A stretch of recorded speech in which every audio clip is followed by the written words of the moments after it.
Top five, top five, top five. Hey guys, welcome back to Cinetopical. Nate here with Strange Wang. And today we have a list that's going to make you yell at us in the comments section. And it is our most overrated directors.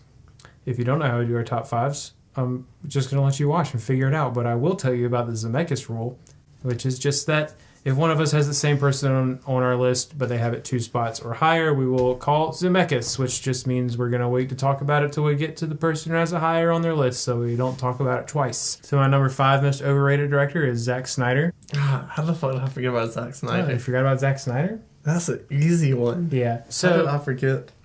I'm looking at my list to see if I can change it real quick. Nice. Nah, I'm going to stick with it. Alrighty then. The thing with this list when I was looking at everybody is hardly anyone on my list has a... It's not like none of them have made movies that I don't like. Like, at least one movie that I like, you know? But his recent stuff with DC has just done it for me. I have just had such a hard time getting into them. I am actually generally very lenient when it comes to Sucker Punch movie critique. Yeah, I love Sucker Punch and how stylistic it is. Watchmen is good. That style worked for certain things. But it just, I don't know what the heck's been going on with the DCEU lately. And neither do they. Facts! Number 4 is James Cameron. Get the fuck out of here. Really? What James Cameron movies do you really like? Terminator 2, Aliens, Titanic, obviously a good movie. Mm-hmm. The Abyss. I like and this. Then what else did he make? He made Avatar. One bad movie out of 6. The thing's overrated. Like, Titanic is a good movie. I enjoy it. It's too damn long. I'm not saying he's incredibly overrated. Look, like I said, when I made the list, something I had to realize about all these directors is none of them haven't made a movie that I really, really like. And I don't know. He doesn't do it for me. That makes one of us. Yeah, that's fine. He also made another Schwarzenegger film. I'm trying to think of the name of it. Yeah, I probably wouldn't like it. No, it's very good. Yeah, True Lies. You what it's called. You like that shit though. My number 5 most overrated director is Clint Eastwood. He almost made my list. His movies are just forgettable. They're not bad. They're Right. just forgettable. When everyone's like, "Oh my god, Clint Eastwood's coming out with another movie." Mm-hmm. Has he made great movies that are memorable in the past? Yes. Mm-hmm.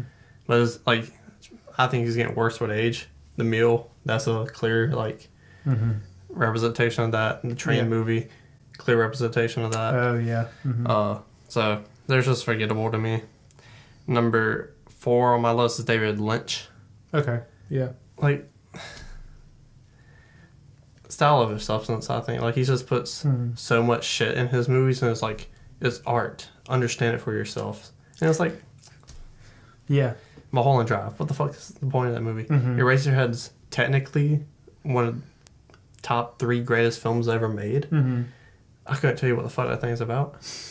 Yeah, for sure. And I feel similarly about that. And then I feel guilty sometimes because when I get a movie that doesn't have any style, I complain about it. But there is a good middle ground, and plenty of other directors have been able to find it and use it consistently. Oh, you call me pretentious. I call these guys pretentious. Right. They like Lynch films. I feel you. So my number 3 is Judd Apatow. Yeah. Yeah. Dude. Yeah. This is better than mine almost. So Almost. same thing. I'm not going to keep repeating this every time. Or the early Judd Apatow movies, the style of comedy that he brought, it felt new, you know. And I was, I was an old teen. You know, I was in my late teens when Judd Apatow really hit the scene, and all that stuff cracked me up then. But all of his movies just feel the same. They, you know, I understand they all have different plots. Sometimes they have different actors. He's got his crew that he likes to work with, but you can only give me so many like raunchy, kind of just ridiculous comedies before it's like, okay, dude, like, show me something serious. All right, in acting terms, like, you know, give me your Jim Carrey in Eternal Sunshine, or your Steve Carell in Little Miss Sunshine, or Dan in Real Life. You know, show me that you can make something that's deeper. And people might argue, oh, well, all of his movies have points at the end. Yeah, at the end. Like, and if you have to work that hard to bring it around to like make your point obvious in a movie after I just watched a bunch of kids or a bunch of 20-somethings running around doing some stupid shit for a while, you gotta give me something, man. Come on. So, my number 2 is not a surprise probably on just about anybody's list. It's Michael Bay. I don't even think he should be rated. So I did think of him. I was like, fuck Michael. And I thought about that too. And I was like, is Michael Bay technically overrated? And then I thought about how much money all of his movies make. And it's like, people just go see his stuff. The Asians go see his stuff. That's racist! I understand worldwide, like I can't remember what it was. Whatever his last movie was did not do well domestically, and it like blew up Their last night. in China. Transformers last night. I thought it was a Transformers movie. But even outside of that, I mean, again, like I was in high school when the first Transformers movie came out. It was very entertaining. Ooh, lots of explosions. The CGI was, from what I remember, I haven't watched it in a long time, was good. But it's just like, he's just a one-trick pony. If you go see a Michael Bay movie, substance matters to me in movies. There's hardly ever any. It's all just flash and, whatever. Just, he has, like, whatever he's going to blow up, he's going to blow it up, and he's going to find something else to blow up the next scene. So, I don't know. I think that you can easily consider him overrated simply because his movies make as much money as they make.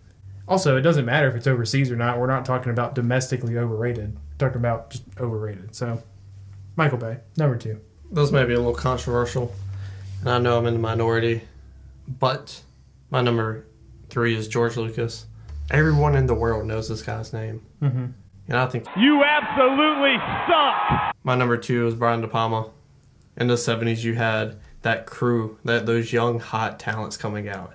You had Spielberg, Lucas, who I said sucks already, De Palma, Martin Scorsese. Mm-hmm. You take Spielberg and Martin Scorsese, like, phew. Yeah. Like, you got the family stuff with Spielberg down pat, classics. You got the adult stuff down pat, classics with Scorsese. And then Brian De Palma comes in and just makes the most mediocre the trash films ever. Like, he has a few sprinkled in, but you look at the amount of films he's made, like, I'd rather have 3 amazing movies than 15 movies and 7's amazing, Mm-hmm. Like, he just puts out so much stuff. And I watched this A24 documentary, and I dove into more of the Brian De Palma stuff that I haven't seen already, and mine is like blowout. Like, everything I watched, I was like, this is kind of trash. He's a student of the game, and it just feels like cheap imitations of stuff. Yeah. Not like our boy Quentin Tarantino, who's pays homages, and there's a reason behind it. De Palma, it feels like he just does stuff because he's like, well, so-and-so did like this, and I like that film, Yeah. And it's just like, I don't know, it gets in the way. He did like a Vertigo remake. Not good at all. Why would you remake one of the best movies of all time anyways? It was inspired. It wasn't a remake, but I gotcha. Brian De Palma, not a fan. Very overrated in my opinion. All right, so my number 1, it hurt my feelings because there are so many of his films that I love. Well, you might have to say number 1. But then I thought about consistency. All right, Jeremy Lin, the basketball player? Yeah. You remember when like Lin's sanity was the biggest thing?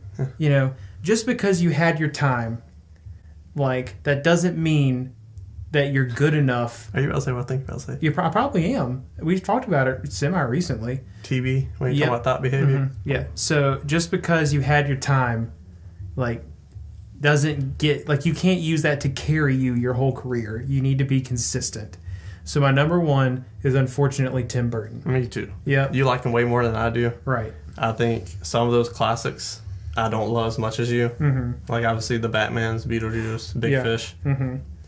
Ed Wood. Like, 5 movies he's made I liked. Mm-hmm. Well, 6 if you count the other Batman movie. Yeah. But all that stuff, like Edward Scissorhands, like, I don't know, it's too emo for me. Yeah, so I love the dark tone of Scissorhands, but I do think objectively it's kind of an overrated film. And I think people just Big facts. were so not used to the darkness being that, with like the weird comedy kind of being mixed in. I think that style works way better in Beetlejuice. It does. Yeah. I think that should be I think we should talk about Beetlejuice more than we talk about Scissorhands. No shit. And it has Johnny Depp in it, so, we'll talk about that one. So Well, emo kids. Yeah, I know, that but shit up. like even across the board, I mean, like I feel like Edward Scissorhands is a pretty respected movie across all, whatever social class you want to identify yourself as. But Burton, he just lost it somehow, and I don't know if it's like the times changed, so it just doesn't work anymore, and he didn't change. That's what I think. Or and that's a good chance. There's a good chance for that. But I mean, like Big Fish is in my top 10 favorite movies of all time. I love Big Fish. I love his Batmans. I love Beetlejuice. There's so many old Tim Burton things that I just adore. But he just lost it. I still haven't seen Dumbo, and I was really, really excited about it, but it just kind of got, like every movie critic who I respect and who all have way different opinions, like they're not even the same people, all just like talked about how it was boring. Some of them wanted to leave the theater. Most people just said it was just kind of generic, like it didn't even feel like Tim Burton-y. So it just sucks to have someone that you love that much like not be able to bring the quality that they used to bring. And I feel like so many people, when they talk about Tim Burton, they can't name a movie past Big Fish, maybe Sweeney Todd, but like I don't know, you can't just have like a good beginning and then lose all of it through the middle and end of your career and then expect to be called one of the greats. And people still call him one of the greats. And it makes him overrated. Like his name and headlines, But yeah, I agree with you. I think he lost touch with his community, especially because whenever he does have a movie come out, hot topics all over the gear and everything. Yeah. And to me, it's just like, I don't know much about emo kids. Mm-hmm. I don't think emo kids fucking with that nowadays. Like Alice in Wonderland and stuff like that. What the like Somebody's House for Peculiar Children, whatever the fuck that movie was. Yeah. But yeah, and also I don't think anyone tells this guy no. Yeah. Like you look at Scorsese and those guys, like the four I named earlier, Lucas, Spielberg, they was tight. Mm-hmm.